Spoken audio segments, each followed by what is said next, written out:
আপনাদের সবার ভাগবতে অজামিল চরিত্র সবার জানা যে অজামিল ছিল এক মহাপাপী, কিন্তু তার পুত্রের নাম ছিল কি মনে আছে তো? নারায়ণ। মৃত্যুকালে নারায়ণ নারায়ণ বলতে বলতে তার সদ্গতি হয়েছে না? এই জীবনে তার ভাগ্য ভালো যে মৃত্যুকালে কৃষ্ণ নাম শ্রবণ করতে পারে। তার ভাগ্য ভালো, তার ভাগ্য আরো ভালো যে মৃত্যুকালে কৃষ্ণ নাম করতে করতে দেহ ত্যাগ করতে পারে। আর তার ভাগ্য আরো ভালো যে সাধু সঙ্গ করতে করতে সাধু সঙ্গের মাঝে দেহ ত্যাগ করতে পারে। এমন ভাগ্য যার, তার হলো ধর্ম।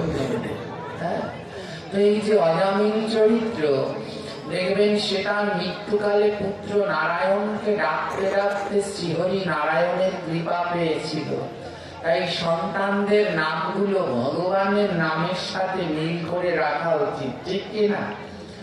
সন্তানের নাম ভগবানের নামের সাথে মিল করে রাখবেন। কেন?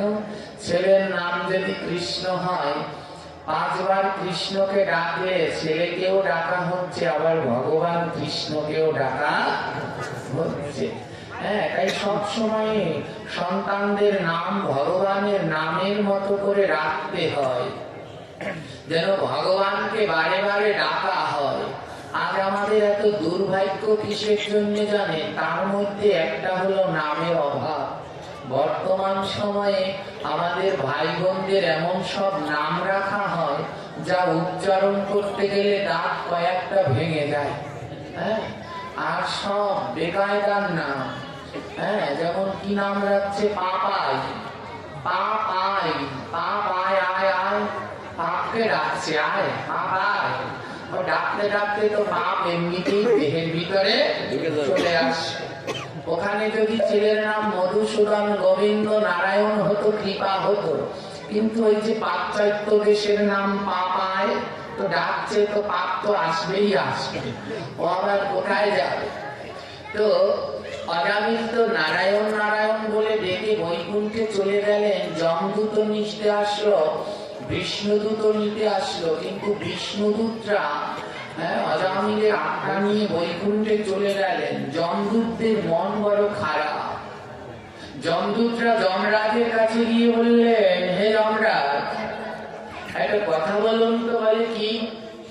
বলে মৃত্যুকালে যদি ভগবানের নাম নিতে নিতে সে মারা যায়, সারা জীবন কোনো ভালো কাজ করলো না, আর মরার সময় ভগবানের নাম নিতে নিতে সে উদ্ধার হয়ে গেলে, যমরাজ বলছে সাবধান, সাবধান, কিন্তু আমার ভগবানের নামে এমন করে বলো না। বলে তোমার ভগবানের নামে কি আছে? যমরাজ বলে আমার ভগবানের নামে কি আছে যমদূত, তোমরা তা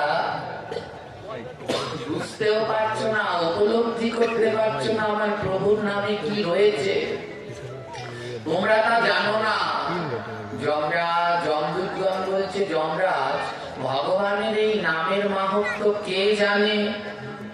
ভগবানের এই নামের মাহাত্ম্য কে জানে? যমরাজ বলে, শোনো, ভগবানের এই নামের মাহাত্ম্য জানে 12 জন। কয়জন জানে? এদেরকে বলা হয়েছে দ্বাদশ মহাজন। এদেরকে বলেছে দ্বাদশ। যমরাজ বলে, এই দ্বাদশ মহাজন জানে আমার গোবিন্দের নামের কতটা। বলছে দ্বাদশ মহাজন কে কে? তখন যমরাজ এই শ্লোকটি বললেন, স্বয়ম্ভু, স্বয়ম্ভু মানে ব্রহ্মা, স্বয়ম্ভু নারদ শম্ভু। ব্রহ্মা, নারদ, শম্ভু মানে মহাদেব, কুমার কপিল মনু। কুমার মানে সনত কুমারগণ, হ্যাঁ, আর হলো কে? কপিল, কপিল দেব। এই যে চলে গেল গঙ্গাসাগরের মেলা, সেই কপিল মুনি, মাতা দেবাহুতি আর কর্দম মুনি সন্তান কপিল। হ্যাঁ, এই কপিল তো স্বয়ম্ভু হলো প্রথম, দ্বিতীয়তে নারদ, তৃতীয়তে শম্ভু। হ্যাঁ, 4 নম্বরে রয়েছে কুমার, সনত কুমারগণ, 5 নম্বরে কপিল দেব, 6 নম্বরে মনু, প্রহ্লাদ, জনক, বিষ্ণু, 7 নম্বরে প্রহ্লাদ, 8 নম্বরে জনক, হ্যাঁ, 9 নম্বরে রয়েছে ভীষ্মদেব, গঙ্গার পুত্র ভীষ্ম।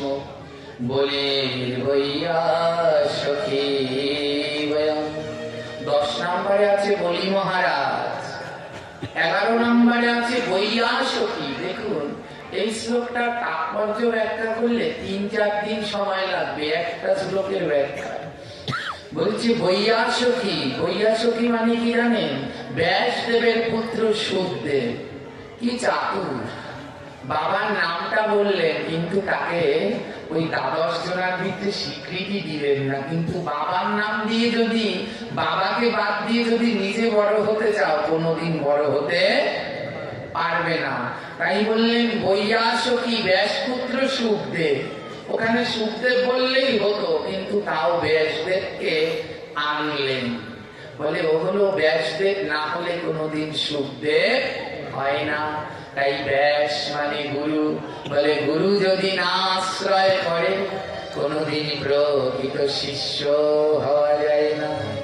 আশ্রয় করিয়া ভজে তারে কৃষ্ণ নাহি কাজে, আর সব মরিয়া।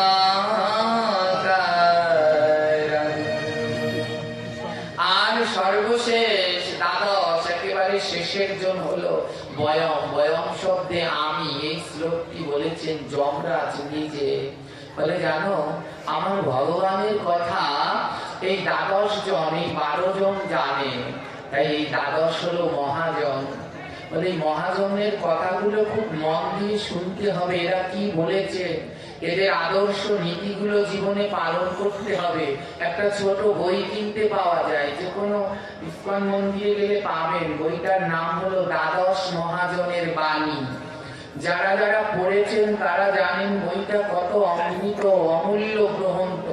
ছোট বইটা, এতটুকু পাতলা একটা চটি বই, কিন্তু এই দ্বাদশ মহাজন আমাদের কি শিক্ষা দিয়েছেন, অপূর্ব শিক্ষা। এই দ্বাদশ মহাজনের শিক্ষা নিয়ে আমাদের সামনের দিকে আগানোই হলো অতীব উত্তম। হ্যাঁ, তাহলে দ্বাদশ মহাজন এই ভক্ত, ভক্ত চরিত্র ভগবানের বড় প্রিয়, ভক্ত চরিত্র ভগবান বড় ভালোবাসে। হ্যাঁ, গ্রন্থ কি বলছে জানে? বলছে যেখানে ভাগবত পাঠ হয়, যেখানে ভাগবত পাঠ হয় সেখানে নারদ, ধ্রুব, প্রহ্লাদ এরা সবাই আসেন। যেখানে ভাগবত পাঠ হয় সেখানে নারদ, ধ্রুব, প্রহ্লাদ এরা সবাই আসেন। আর যেখানে রামায়ণ পাঠ হয় সেখানে হনুমান, বিভীষণ এরা সবাই আসে। রামায়ণ পাঠ হলে সেখানে হনুমান, বিভীষণ আছে, যেখানে রাম কথা হয় সেখানে হনুমান, বিভীষণ এরা আছে। ভাগবত কথা হলে সেখানে নারদ, ধ্রুব, প্রহ্লাদ আসেন। কিন্তু জানে, যেখানে ভক্ত কথা হয়, যেখানে বক্তা ভক্তের কথা বলে, সেইখানে স্বয়ং রাধা গোবিন্দ এসে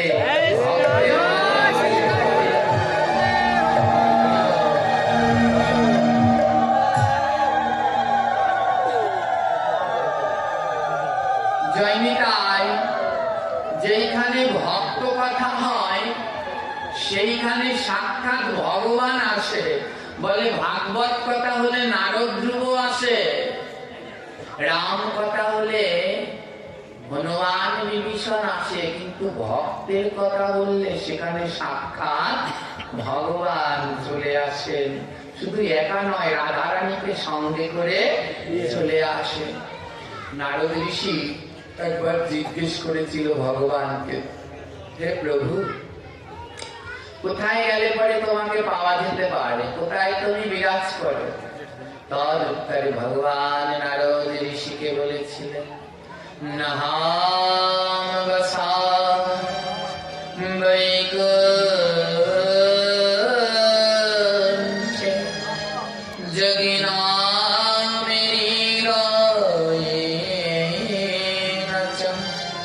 মাদ ভক্ত যত্র গায়ন্তি তত্র তিষ্ঠাতি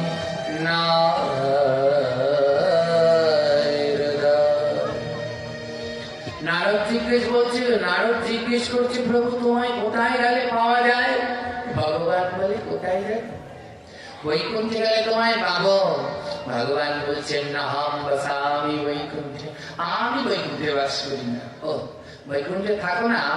তাহলে যোগীরা যারা ধ্যান যোগ সাধন করছে এক জায়গায় বসে, ওদের কাছে থাকো না? ভগবান বলছে, যোগিনা হৃদয়ে আছে, আমি যোগীর হৃদয়েও থাকি না। বলছে, তাহলে কোথায় পাওয়া যায় তোমায়? ভগবান বললেন, মদ ভক্ত যত্র গায়ন্তি। জানো না, যেখানে আমার ভক্তরা আমার গুণগান গায়, গায়ন্তি আমার গুণগান গায়, তত্র তিষ্ঠামি নারদ। যেখানে আমার ভক্তরা আমার গুণকীর্তন করে, আমি সেইখানেই অবস্থান করি। ওমা, তার মানে যেখানে ভক্ত কথা হয় সেখানে ভগবান অবস্থান করেন, এখানে ভগবান আছেন, সাক্ষাৎ আছেন। তাই ভগবান কি পছন্দ করেন জানেন? কেউ যদি তার ভক্তের নাম করে তখন ভগবান অতীব বেশি পছন্দ করেন। হ্যাঁ, এই যে সুখদেব গোস্বামী, হ্যাঁ, তিনি তো জগতে এই জীব উদ্দেশ্যে প্রথম ভাগবত জগতের মাঝে প্রদান করেছিলেন। এই সুখদেব গোস্বামীর মুখের কথা এত অমৃতময় হয়ে রয়েছে কেন জানেন? আমাদের 18টা পুরাণ, ভাগবতের থেকে ভাগবতে 18,000 শ্লোক, সব থেকে বেশি শ্লোক রয়েছে স্কন্ধ পুরাণে। কিন্তু 18 পুরাণ অন্য কোন পুরাণ পাঠ হয় না, পাঠ বেশি হয় ভাগবত। কোথায় যাচ্ছে? নাম কীর্তনে ভাগবত শুনতে। কোথায় যাচ্ছে? ওইখানে ভাগবত শুনতে। সব জায়গায় ভাগবত। আরো 18খানা পুরাণ আছে, 17 খান, কিন্তু তাদের অত আলোচনা হয় না যা ভাগবতের হয়। কেন জানে? এই সুখদেব গোস্বামী মুখ নিঃসৃত, তাই এ পুরাণ হয়েও কোনো সময় পুরাণ। এই যে একটু আগে ভাগবতের আরতি শুনলেন না, ভাগবতের আরতি হলো, দেখুন এই লাইনগুলো কত সুন্দর। বলছে অমর গ্রন্থ মুক্তি পন্থ পঞ্চম বেদ নিরালা। ভাগবত কি জানেন? অমর গ্রন্থ, অমর, যে কোনো সময় মরে। 18 খান পুরাণ ও 17টা পুরাণ রয়েছে, কিন্তু ভাগবত অমর, সে পুরাণ হয়েও পুরাণ। অমর গ্রন্থ মুক্তি পন্থ, এপারে মুক্তি দিতে জীবকে। পঞ্চম বেদ নিরালা, 5 নাম্বার বেদটাই হলো ভাগবত। হরিনামেহি হরিধামেহি, এই তো হরির নাম, এই তো হরির ধাম।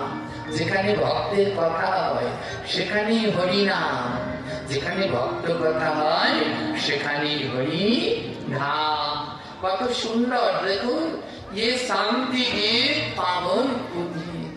এ ভাগবতে ভক্ত কথা হলো শান্তির গান। এখানের মতো শান্তি আর কোথাও পাবেন না। পাবেন কি মায়েরা? অনেকের কোমর ব্যথা, মাজা ব্যথা, হাঁটু ব্যথা আছে না? আছে তো আছে। এখানে যতক্ষণ বসে থাকবেন দেখবেন ওর কোনো চিন্তা নেই। এই যে পাঠ শেষ হয়ে যাবে তখন দেখবেন ধরে আরেকজনকে বলবে, ও বাবা আমায় একটু ধরে জাগাও তো। এমন এক শান্তির জায়গা, তাই বলছি শান্তি কি? এখানে শান্তি, এখানে কোনো অশান্তি নেই। কতজন রাত্রবেলায় ঘুমাতে পারে না, ঘরে বড় মেয়ে আছে, বিবাহ দিতে হবে, কত চিন্তা, ছেলের চাকরি হয় না, কত কি। কিন্তু এখানটায় যতক্ষণ বসে থাকবে সমস্ত টেনশন থেকে মুক্তি। এমন ঔষধ ও ডাক্তাররা আবিষ্কার করতে পারেনি। এমন এক ঔষধ সুখদেব গোস্বামী কলিহত জীবদের জন্য দিয়ে গেলেন। বলছি কি, হরি দর্শন দেখানেওয়ালা, ভগবানকে যদি কেউ দেখাতে পারে তাহলে সে হলো শ্রীমৎ ভাগবত। এ ভগবানকে দেখিয়ে দেয়, ভগবানকে দেখিয়ে দেয়, পরতে পরতে ভক্তের কথা বলে দেখিয়ে দেয়, এই পথে চলো, এই পথে চললে ভগবানকে পাবে। বলে কি জানো? এ সুখকারিণী, এ দুঃখ হারিণী।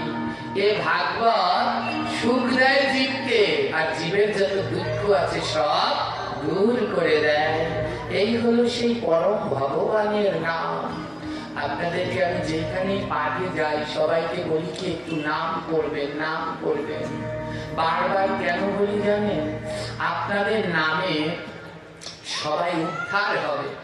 এই যে আমরা যারা এই পাঠ কীর্তন করছি, ভাগবত পাঠ নাম কীর্তন করছি, আমাদের মুখে নাম শুনে, পাঠ শুনে কতজন উদ্ধার হবে সে আমি জানি না, সত্যি জানি না। কেন জানেন?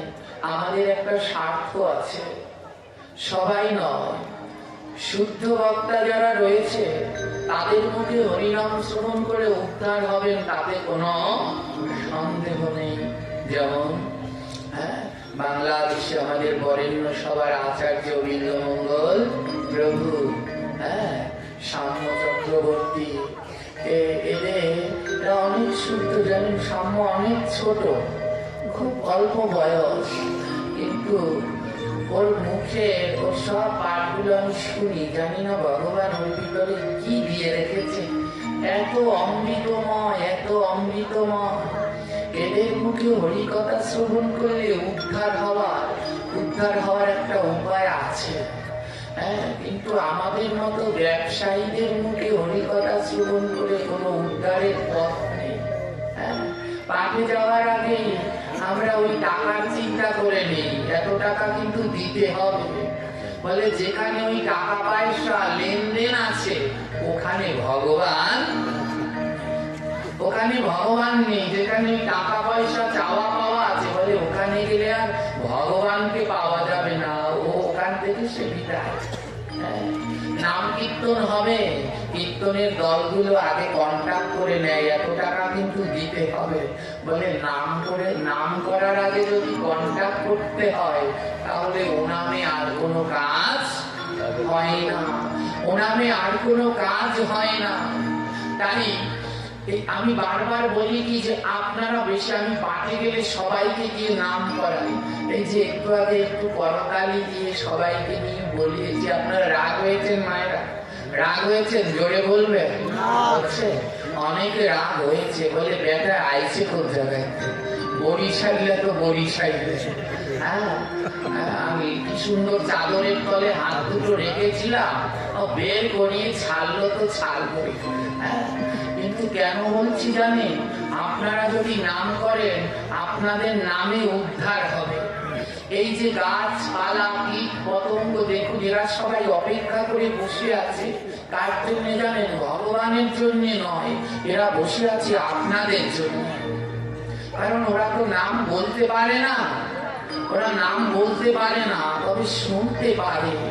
তাই আপনারা যদি নাম করেন তাহলে ওরা শুনে উদ্ধার হবে। বলে কেন বাবা, ও কীর্তনিয়া পাঠকরা বললে হবে না? বলে না। কেন জানেন?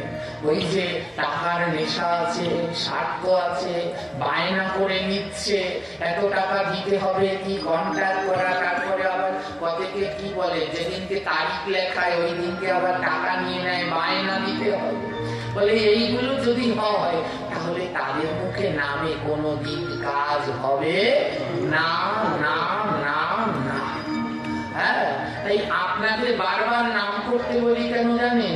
এই যে আপনারা নাম করলে কারো কাছে কন্ট্যাক্ট করে এসেছে? জোরে বলবেন, এসেছে? কারো কাছ থেকে নাম করে টাকা নিবেন? তাই আপনাদের নামগুলো হলো নিষ্কাম, এর ভিতরে কোনো কামনা বাসনা নেই, নিঃস্বার্থ। তাই আপনারা যদি নাম করেন আপনাদের নামে বৃক্ষ লতা পাতা সব উদ্ধার হবে। আমার মতো অসুরের মুখ দিয়ে উদ্ধার করা সম্ভব নয়। তাই মাঝে মাঝে একটু বদনটা নাড়িয়ে নাম করবেন। দেখুন এরা অপেক্ষা করে বসে রয়েছে, এই গাছগুলোর আজ কতদিনের ভাগ্য, আজ এরা উদ্ধারের পথে। আপনাদের মুখে নাম শ্রবণ করবে। হরে কৃষ্ণ হরে